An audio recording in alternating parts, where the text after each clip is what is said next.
Well,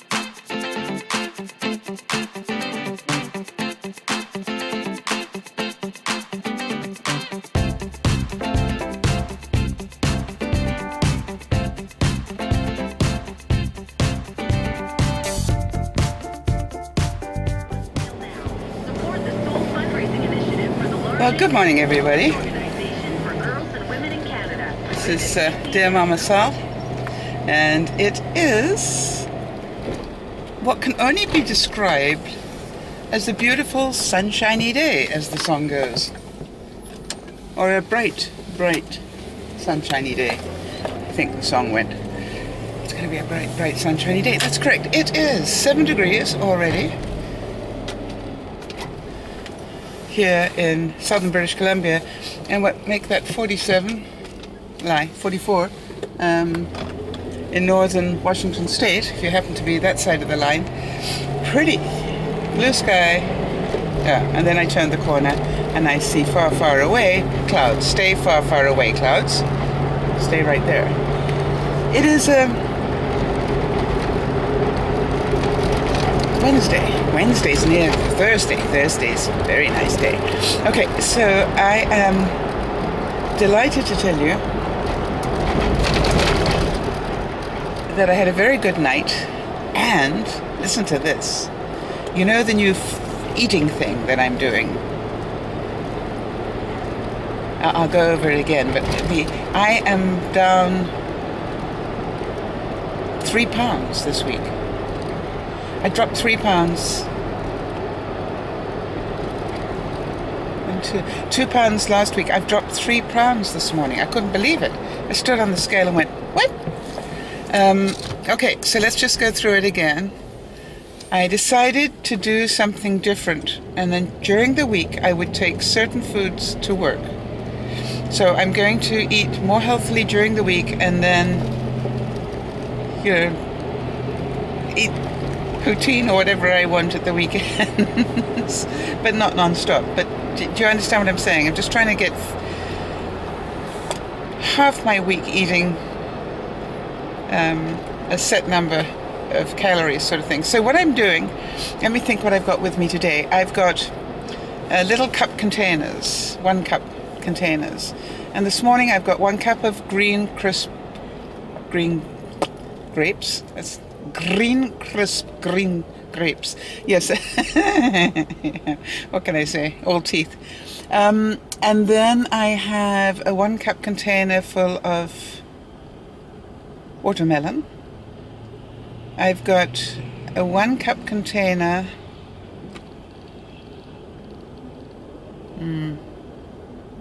full of something else that I can't. Oh, pineapple.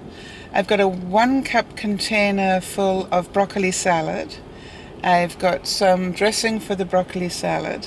The broccoli salad, I've also got some cranberries and fresh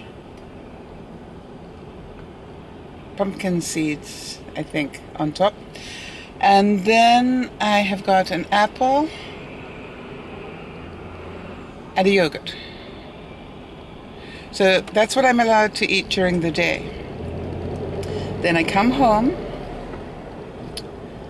and when I come home,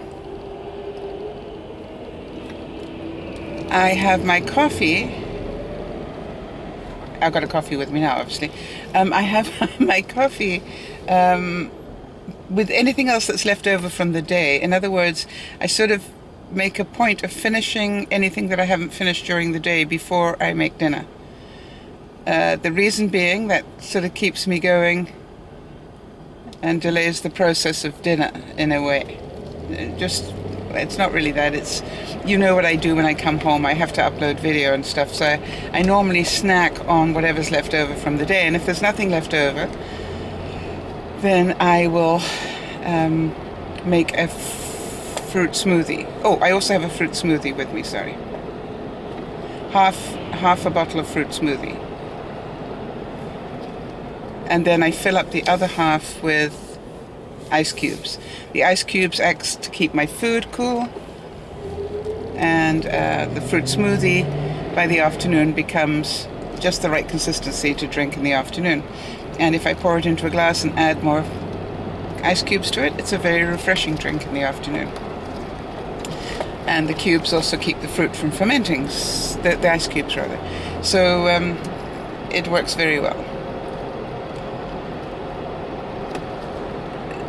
Now, as you know, I have this little snack when I go home with my cup of coffee while I upload the video into my computer. Then I quickly, well not quickly, then I edit as best I can. Whilst the vlog is uploading as a movie into my computer, I go and cook dinner. And dinner is a piece of protein, like a piece of meat, with a salad. Trying to remember what I had last night. Did I have a pork chop, or that was the night before? Can't remember what I had last night. Oh, I had a small turkey and vegetable pie, you know, sort of that big. With a salad on the side.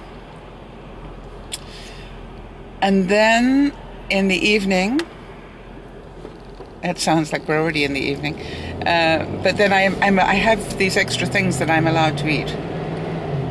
That's how I'm working it. So sometime during the evening, whoops, it turned very quickly. Sometime during the evening, I am allowed to eat 4 winter crackers. I love winter crackers. They're my carbs little treat. And 4 or 5, you know, it depends how well I'm behaving. And then, and here's the important part, I believe, later on in the evening when I'm just about ready to go to bed, I eat oatmeal. Probably about a cup of oatmeal, hot oatmeal. Now, that goes against everything that everybody tells me, because you're not meant to eat late at night. And I'm looking at you and telling you I lost 3 pounds this week, so go figure.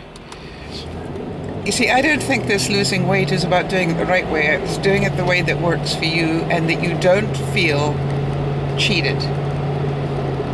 Alright, so I'm eating all day long. I'm not necessarily... I just literally work until I feel, oh, it's time for a snack, and then I'll take out one of my snacks. And I'll eat a cup of food. Which, by the way, is amazing how well that is satisfying me until the next time I think, oh, I'm hungry, and I'll eat another cup of food. And quite often, most days, I am eating my apple in the car going home. Which now I'm going to get a lot of people complaining I should not be eating an apple while driving. Oh, both feet in it. So I'll change feet. Open mouth, change feet. Never mind. Judge me as you will. But that's what I do. Sometimes. So that's absolutely amazing. So I'll keep you apprised of whether I continue to lose weight at this...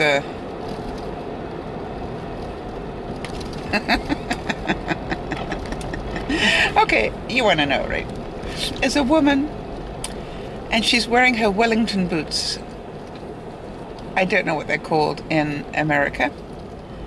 They're called wellies in England, I can tell you that. They're rubber boots. I'm going to call them, oh God, if I call them rubbers, I'm in big trouble as well. Hang on a second. Okay, I don't know what they're called in the States. They are rubberized boots. Oh God, just change feet, Sal. So early in the morning to have to think. Okay, so anyway, there's this woman, and she's got her trousers tucked into her wellies. And you know, it really was a cast-back moment to living on the farm in England. I haven't seen anybody, you know, with their pants stuck in their wellies like that. It really, she just looked like she was in the wrong country. I'm sure people do that, both here in Canada and in America, but I just hadn't seen it. So it it amused me, and then I got caught on the... Yeah, never mind. All right, now then, I've got sort of bad news and good news. I just heard before I got in the car, of course, about these stabbings that happened. I think in Pennsylvania. I can't quite remember where it was, but some kid ran down a hallway, 16-year-old, with 2 knives and just stabbed people. It's like, what is our society coming to where we are not aware that our children are in that much anger, that they are capable of doing this.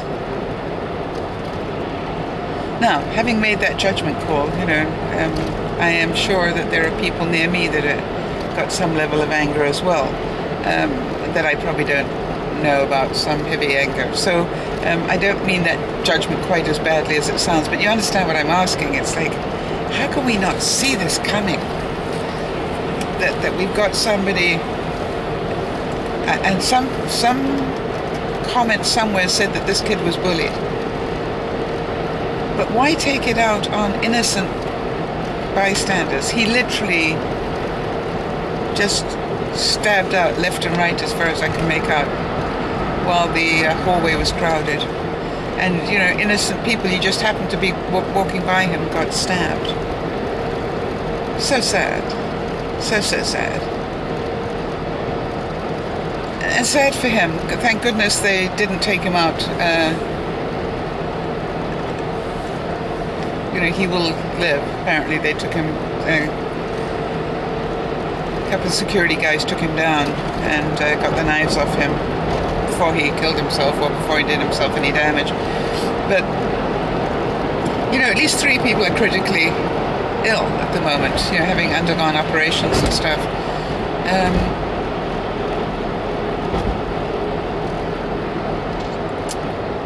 You know, what a thing to wake up to. What a sad, sad thing.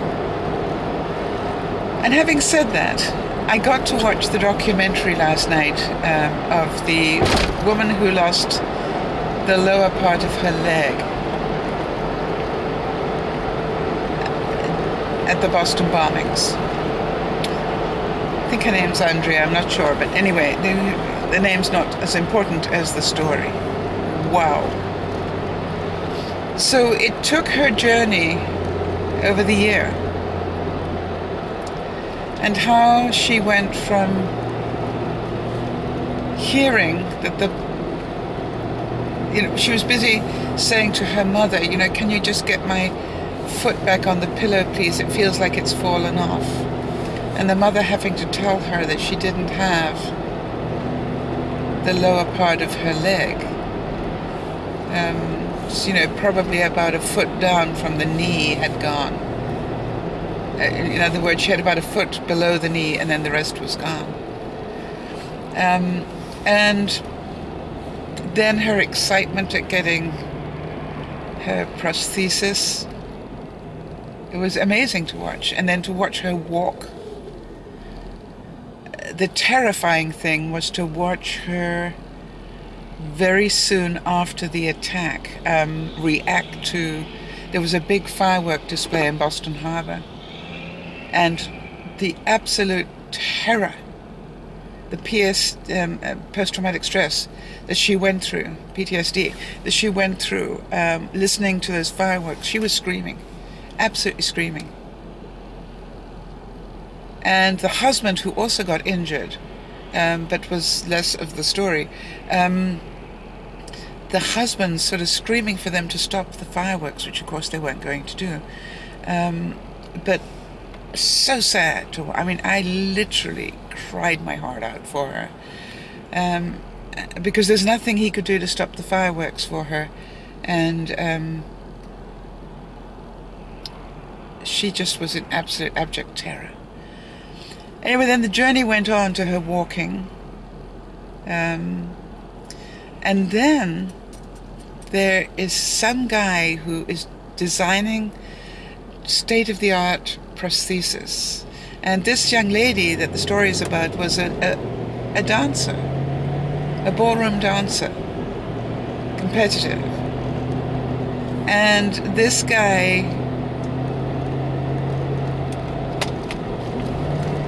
heard about her, I guess, you know, the power of CNN taking this journey with her all the way might have had something to do about it, because obviously he was going to get a lot of publicity. Anyway, he's made a prosthesis that has almost like an ankle joint to it, an ankle and calf joint. And then you watched her learn how to dance again. I mean, you think about the rhythms that are required to dance, the agility that are required to dance, ballroom dancing. And the most amazing thing was to watch her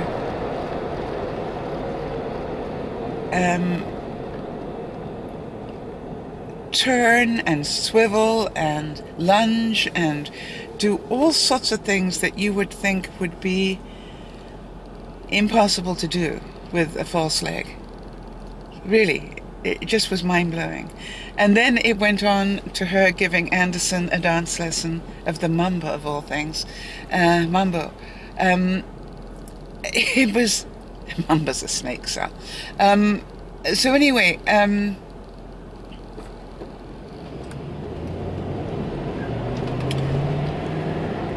So it was just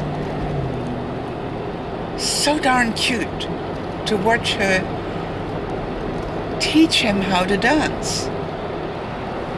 And of course, you know, it turns out that Anderson did fairly well considering. And then at the end, it had her appearing on TED Talks with a professional dancer, giving a demonstration, all within 1 year of that bomber.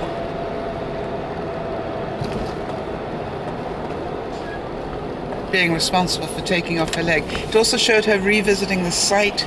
You know, she did a lot of things to you know, the terror of first returning to the street where it happened, and then revisiting the store into which she crawled and seeing the guy who helped her until the paramedics arrived. Really, the whole thing was just, if you get a chance to see it, watch it. It really, very, very moving. But I think the thing that surprised me more than anything was somewhere towards the end. She said that she is very actively helping the justice system prosecute the bomber. In other words, she will testify, and she will be a witness, and she will do all that, you know, that is required, or that she thinks is required. And what really stunned me, quite honestly, was having watched this woman and her determination and her love for life and her attitude and everything else. Anderson asked her, because apparently they asked the victims, you know, what sentence they would like bestowed on the perpetrator if found guilty. And it did stun me that she said she'd like him to get death. I don't know why, it quite shocked me. It was just like so out of keeping of everything else that she had done. And then when you listen to her reasoning, it wasn't about revenge.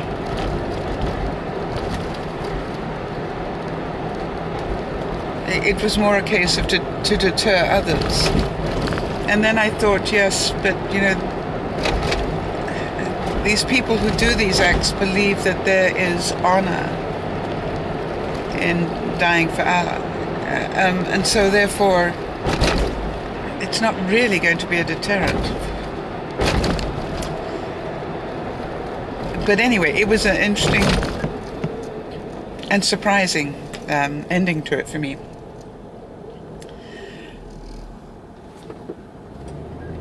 I'm into the cloudy area now, or it's beginning to get cloudy here anyway. The clouds definitely, I have driven into I've now got about 50% cloud cover. You can probably see it's darkened a bit around me, and 50%, maybe less than 50% blue sky. I'm glad I'm wearing my raincoat because some of those clouds are quite dark. It was a bright sunshiny day. It's now slightly overcast. Which goes to show that life, you better enjoy it while you can, because who knows how quickly the clouds are going to roll in. And we're never quite sure whether tomorrow will be a bright sunshiny day. And on that thought, I'm going to wish you all a really great day. I really challenge you to look at your life and make the best of it, as this lady did. I really challenge you, for those of you who have children or grandchildren, to keep a close eye on their mental state. Because I believe it takes a village. You know what I mean? I think each of us need to be very aware of the children in our sphere, whether they are cousins, whether they are nieces and nephews, whether, you know, whatever the relationship, whether they are the sons and daughters of friends. You know, if you see any strange behaviors or hear of any possible strange behaviors, let's keep people informed so we can get these young people the help they need before they do something really tragic. And above all, in the words of yet another song, I hope you dance. I hope that you dance in your spirit, if not physically. I hope that you dance to the rhythm of life as opposed to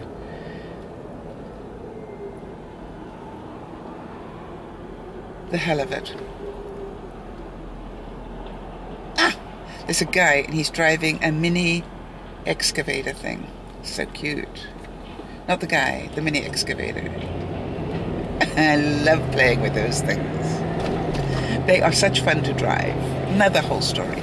Alright, this is DearMamaSal saying thank you so much for watching and being there, because otherwise I'd be talking to myself every day, which of course all the other drivers on my route think I do anyway. And they just passed the mad lady who talks to herself all the way to work. This is DearMamaSal saying have a great day. Bye bye for now.